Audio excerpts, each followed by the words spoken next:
नमस्कार, लोकनेता चॅनल मध्ये मी तुमचं स्वागत करत आहे। तुमचं नाव? मी गिरीश वसंत कुलकर्णी।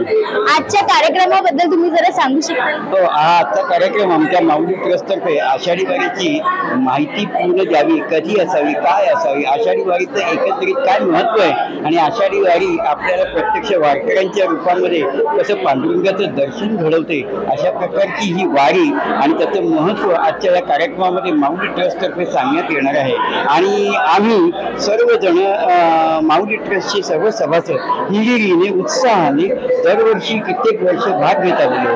अशी ही सुंदर आषाढीची वारी पांडुरंगाचं आणि ज्ञानेश्वर महाराजांचं आणि सर्व महाराष्ट्राची संत परंपरा जोपासायचं काम गेली अनेक वर्ष करते आणि या आषाढी वारीचं सर्वांनी स्वागत करावं। सर्वांनी जास्तीत जास्त महाराष्ट्राच्या गोर गरीब आणि तेली तांबोळ्यांच्या या देवतेचं स्वागत करावं, जे आषाढी वारीमध्ये आपण करतो आणि पांडुरंगाच्या दर्शनाने आपल्याला आत्मिक समाधान आणि सुख जे मिळतं त्याला काही तोड नाही।